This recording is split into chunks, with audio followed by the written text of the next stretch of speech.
Meron tayong makakapanayam. Sasangguni tayo sa isang political analyst.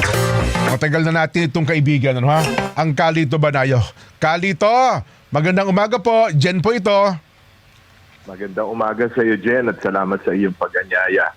Sa lahat ng tagapakinig, magandang umaga sa inyo. Kayo po ba, ano, early riser din kayo, Calito? Oo, normally mga alas 5:30. Pinakatanghali na yung alas 5:30. Bagay, doon tayo nagpo-programa sa radyo, doon sa May Maligaya. Alas 7 programa nyo, no? Oo. Anyway, Calito, ilagay nyo po yung isang senaryong ganito, no, ha? Nilapitan kayo na isang simpleng mamamayan at nagtanong, Calito, ano ba nangyayari sa bansa natin at lalo na sa ating Senado? Ano ang sasagot natin dito, Calito?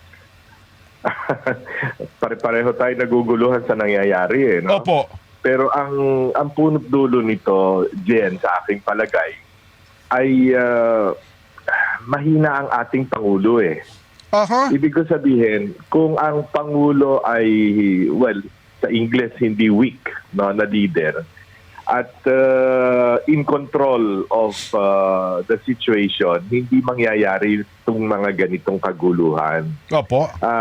Pinakasimple, o pinakapayak na example na lang nito, makailang beses niya sinabi na hindi siya payag sa impeachment ni VP Sara. Aha. Pero ano nangyari, noong isang taon, 215 signatures ang pumirma, unang-una anak niya.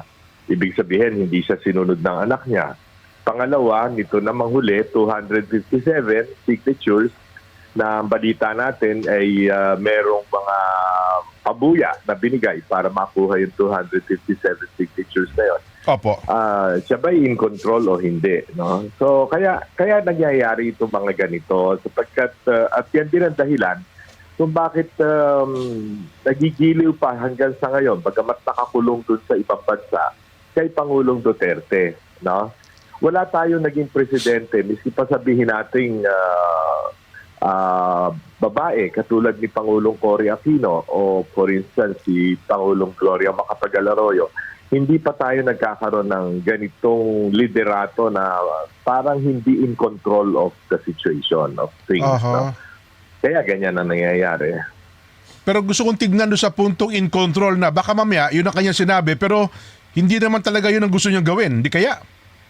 Oo, yun na nga. But alam mo kasi, Jen, Opo. napakahalaga sa isang presidente yung pinagkakatiwalaan ng tao ang iyong salita.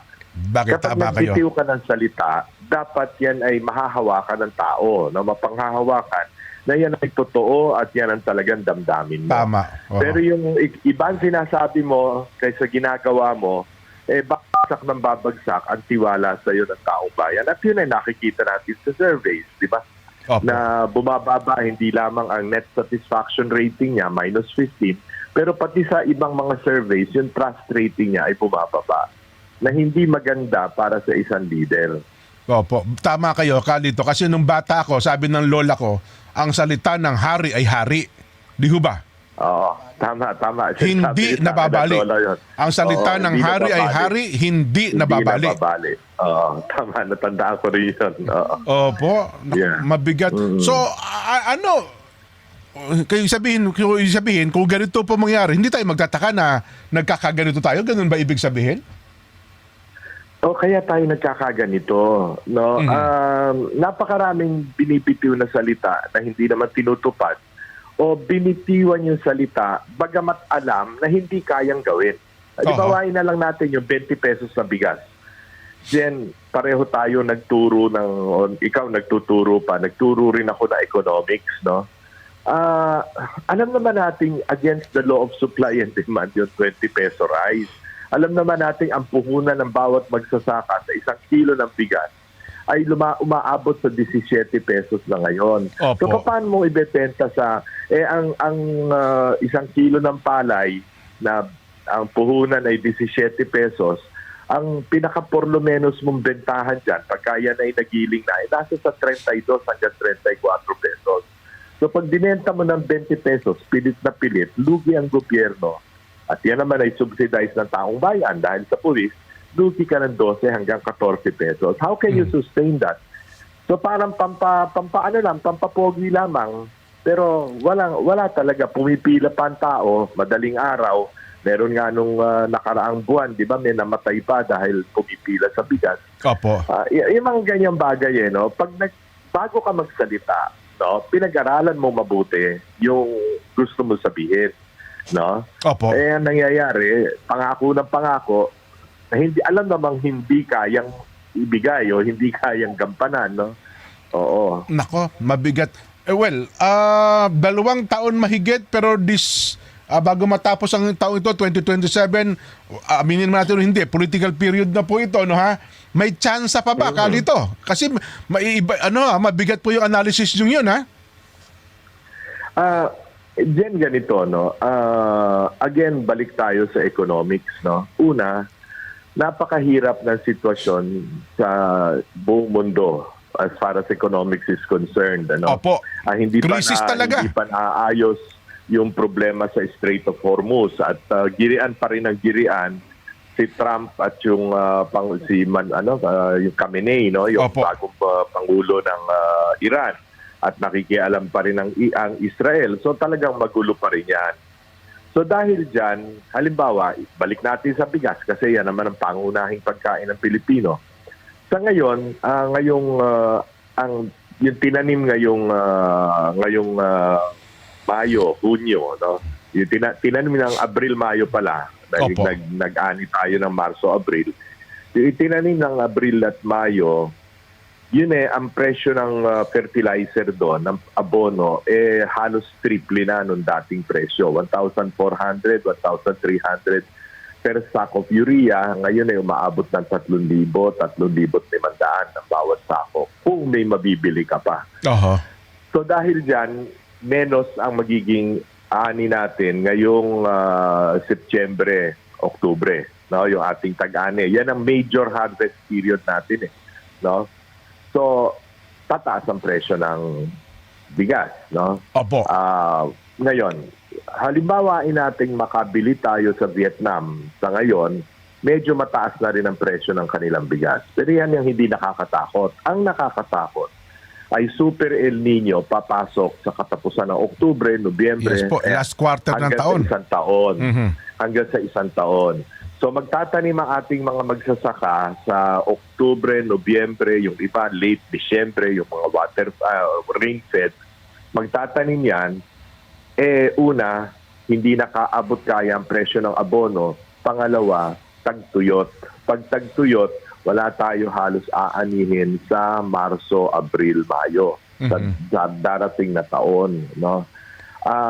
Ako yung nangangamba na baka umabot tayo sa sitwasyong pumipila ang tao para lamang makabili ng bigas. Baka tayo magkaroon ng shortage pag ganyan ang ganyan.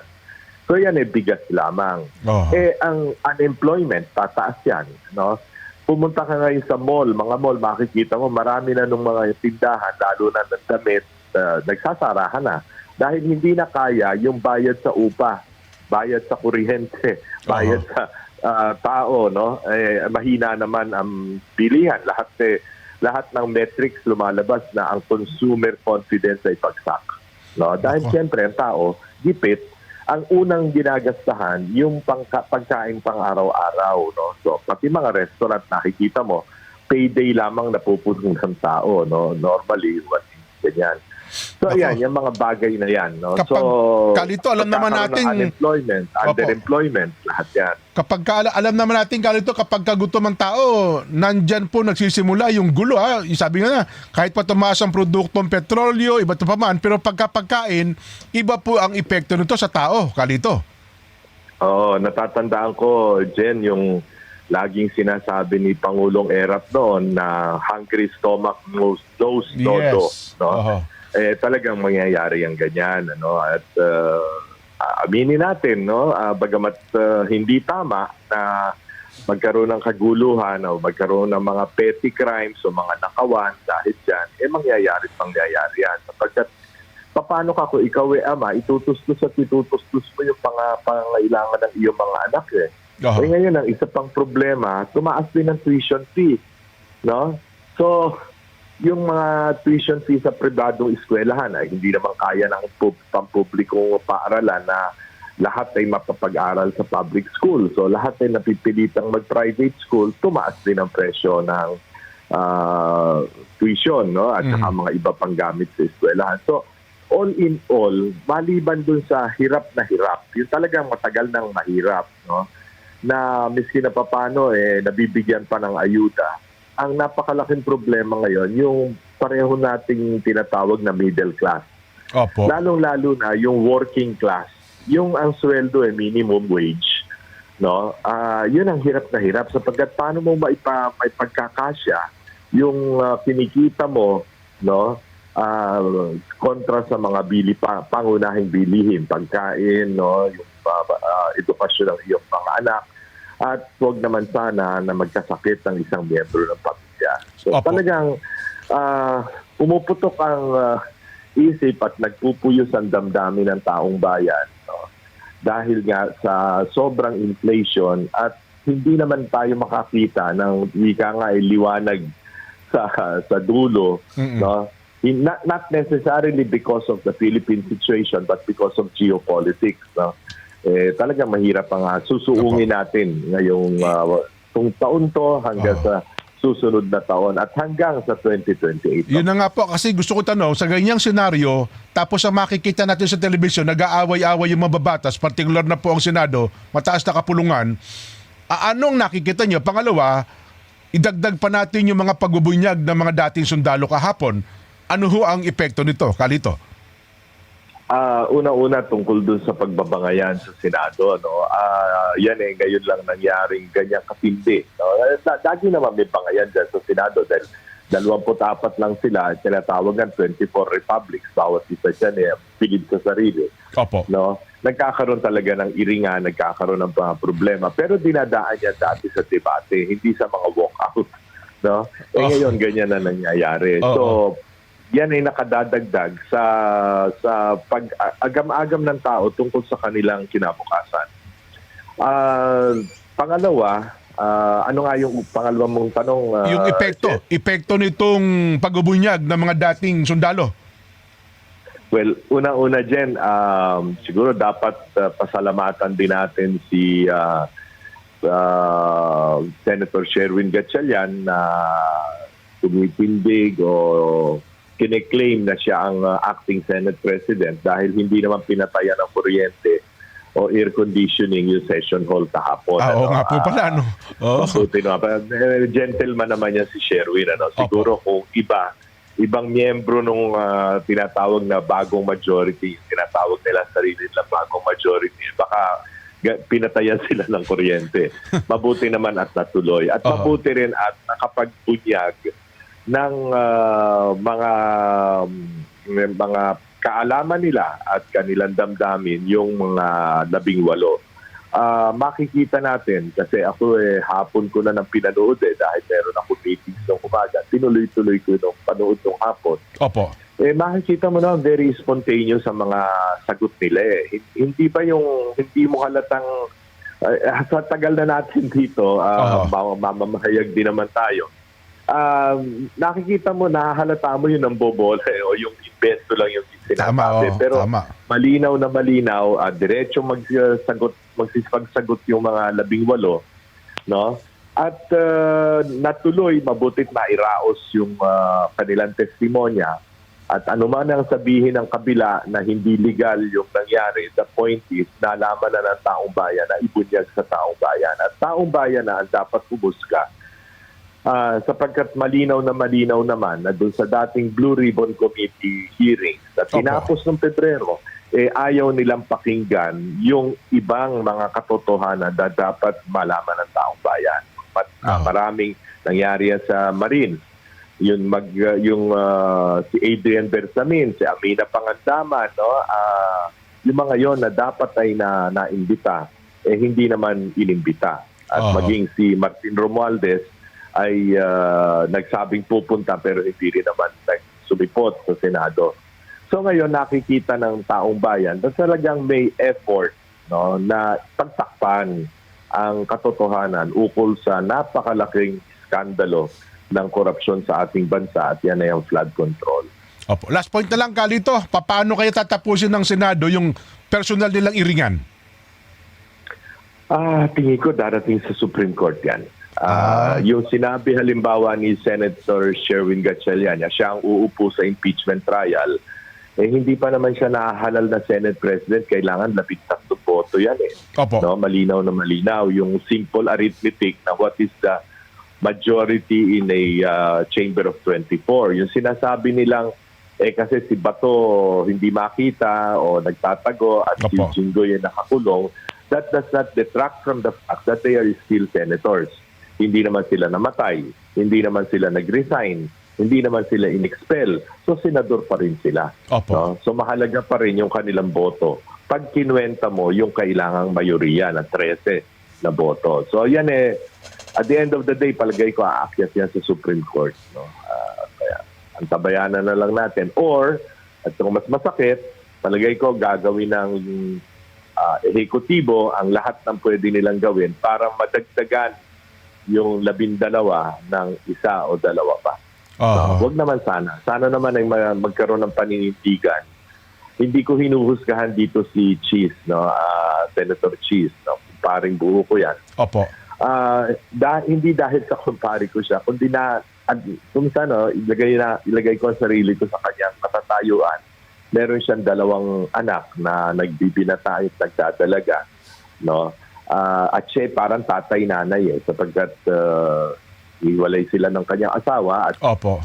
yung kanyang asawa naman ngayon na si Heart Evangelista laging abroad, no? Laging out of the country. So, siyempre yung mga ganong personal na situation ay dapat i-input natin sa kanyang kalagayan. Kanya lang, sana ay nanindigan siya. Pero hindi naman natin para husgahan basta yung kanya nangyari.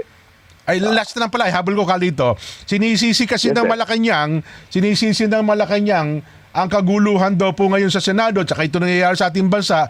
Kaya hindi natin nakuha yung seat do sa United Nations Security Council. Hindi siguro totoo yun. Kasi ang Kyrgyzstan ngayon lang uupo, kauna-unahan. Opo. Tayo 3 beses na tayong umupo as a non-permanent member of the UN Security Council. Opo. 3 na. Pang-4 na ito kung tayo ay nanalo. At the fact na nagkaroon ng second voting, kasi kailangan kasi 2/3 para ring Senado at 2/3 majority para ka makaupo sa permanent seat sa UN Security Council. The fact na nagkaroon na yung sa first vote hindi nakuha yung 2/3 majority, diyan pwedeng pumasok yung nakikita ng mga delegado na nung kanilang mga pangulo na nakikita nilang hindi stable ang political situation sa ating bansa. Carlito, magandang umaga. Ingat po kayo palagi, ha? Maraming salamat sa iyo, Jen, at sa lahat ng yung mga tagapakinig at taga-subaybay. Opo. Magandang umaga po. Si Ginoong Lito Banayo, siya pong political analyst ang ating nakapanayam para magbigay ho ng pagtingin, analysis sa mga pangyayari sa ating bansa.